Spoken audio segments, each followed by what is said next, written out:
Temen sufrir o que xa pasaron fundamentalmente na vaga de lumes do 2006. Os mariscadores están moi preocupados xa que a campaña de Nadal, como a de libre marisqueo, podería correr perigos se as cinzas dos lumes son arrastradas pola chuvia ata o mar, afectando os bancos marisqueiros que xa de por sí non se atopan no seu mellor momento. Así explicou o presidente dos parquistas de Carril e patrón maior da localidade de que xeito lles podería afectar. Para empezar, afecta a auga, que incluso afecta ao pH.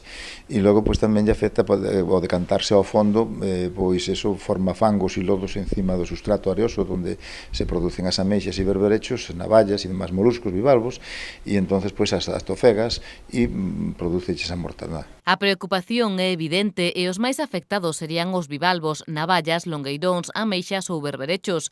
O medo a que as fortes chuvias provoquen isto aumenta pola inminencia da campaña de Nadal, o que suporía unha importante perda económica tal e como pasou en 2006. Foron perdas cuantiosísimas porque non solamente morre pois o marisco que está para a venta, sino que morre tamén o marisco pequeno, o que se sembrou de cara ao ano que ven, a próximas campañas. Cando sucede unha cousa destas, hai que sanear todo o sustrato, todas as zonas de cultivo, hai que darlle volta a todos os parques. É unha tarea difícil, costosa e unhas perdas inmensas. De todos os xeitos, as posibilidades de que non pase este fenómeno son poucas, pero non perden a esperanza. Ojalá que non pase, ojalá que as choivas vayan vindo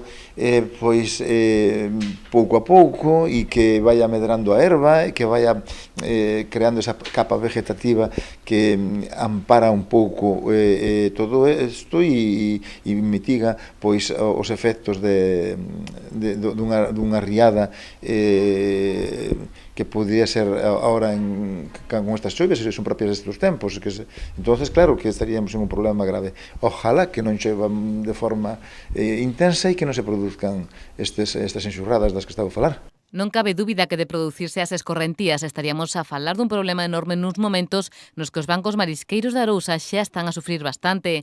Ademais de ameixas e berberechos as cinzas, tamén afectarían o mexillón, aínda que en menor medida xa que se trata dun bivalvo que se atopa suspendido na auga.